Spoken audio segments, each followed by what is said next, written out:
তাহলে এই নরপিচাস, তুই আমার সন্তানদের বুকে কেন গুলি করলি?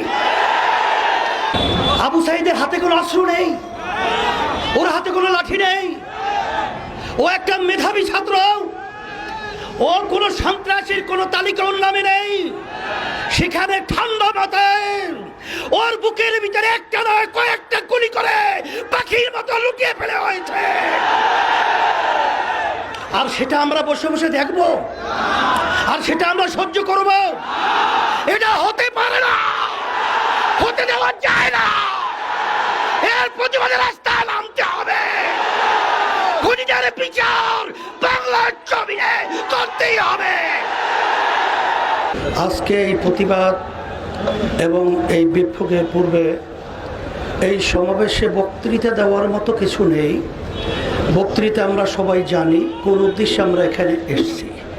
তবে আজকে ইসলামী আন্দোলন বাংলাদেশ প্রতিষ্ঠিত হয়েছে, তার লক্ষ্য উদ্দেশ্য হলো অন্যায় প্রতিবাদ, ন্যায়ের পক্ষে।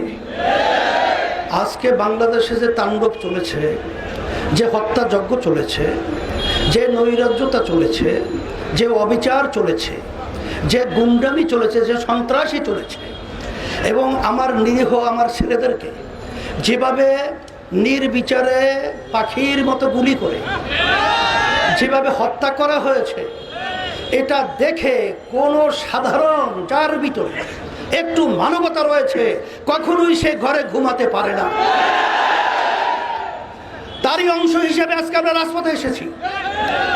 আজকে আমার ছেলেদেরকে, আমার মেয়েদেরকে আজকে ওরা নির্বিচারে পাখির মতো গুলি করে হত্যা করবে।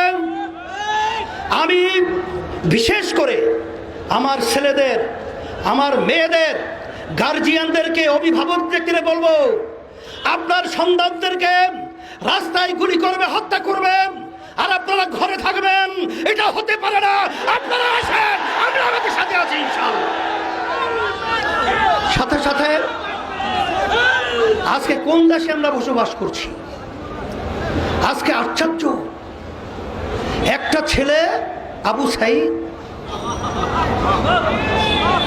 আবু সাইদের হাতে কোনো অস্ত্র নেই, ওর হাতে কোনো লাঠি নেই, ও একটা মেধাবী ছাত্র, ও কোনো সন্ত্রাসীর কোনো তালিকা ওর নামে নেই। সেখানে ঠান্ডা মাথায় ওর বুকের ভিতরে একটা নয় কয়েকটা গুলি করে পাখির মতো লুকিয়ে ফেলে হয়েছে।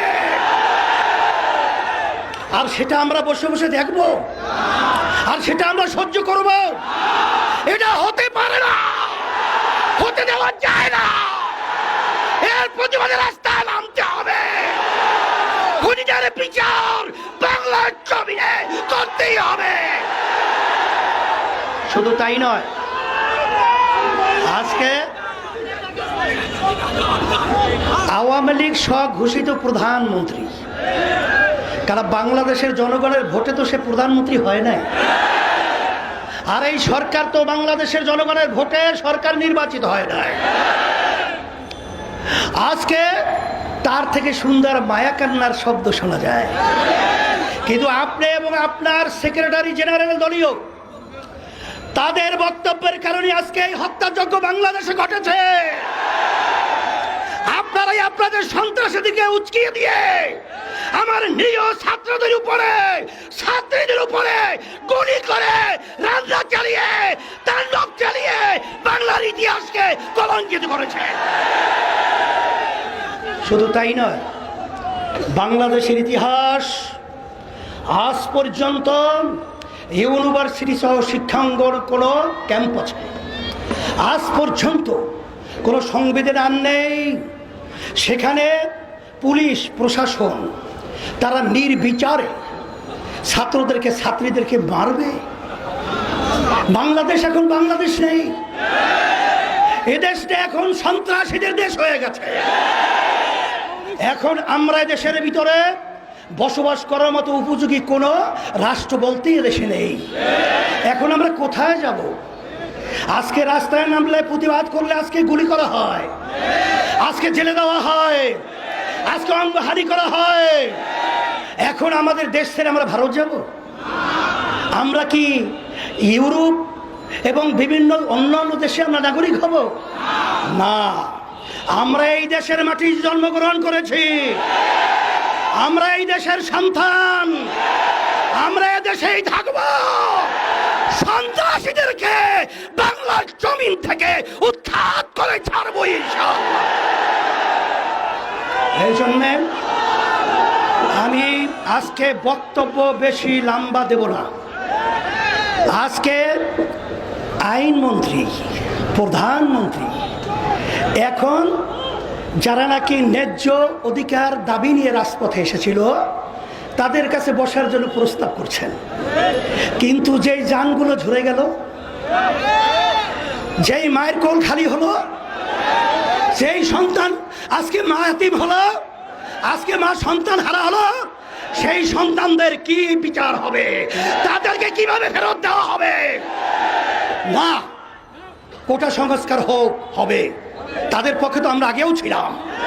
কিন্তু আজকে আমার প্রশাসন ভাইদেরকে বলবো, কোন হৃদয়বান মানুষ যার একটু বিবেক রয়েছে সে তার গুলি নিয়ে তার সন্তানের বুকে গুলি করতে পারবে? তাহলে এই নরপিশাচ, তুই আমার সন্তানদের বুকে কেন গুলি করলি?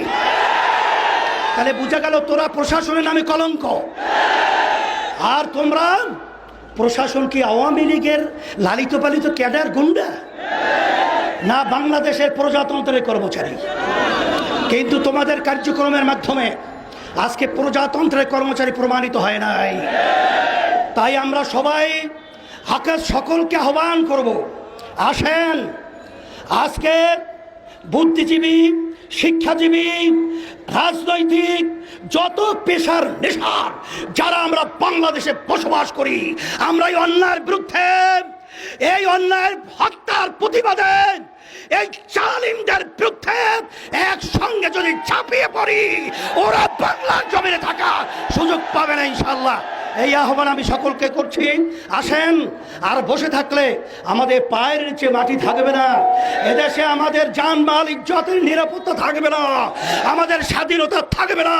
তাই আমাদের স্বাধীন দেশে আমাদের স্বাধীনতা নিশ্চয়তা করার জন্যই রাজপথে নামার জন্য সকলকে আহ্বান জানাচ্ছি। সাথে সাথে আগামী দিন আলহামদুলিল্লাহ আজকে সারা দেশে আমাদের জেলা মহানগরে এর প্রতিবাদ বিক্ষোভ হচ্ছে। আগামী দিন জুমার পরে যারা নাকি আজকে ন্যায়ের পক্ষে জীবন দিয়েছে, অন্যায়ভাবে যাদেরকে হত্যা করা হয়েছে, তাদের রুহের মাগফিরাতের জন্য দোয়া হবে এবং সাথে সাথে সকলকে নিয়ে বিক্ষোভ প্রতিবাদ মিছিল হবে। এবং আগামী দিন যুব সমাবেশ হবে এখানে, আল্লাহ কবুল করে বিকালে। এর প্রতিবাদে আমি সকলকে আহ্বান জানিয়ে সকল কাছে দোয়া চেয়ে দোয়া করে আলোচনা শেষ করছি। আল্লাহ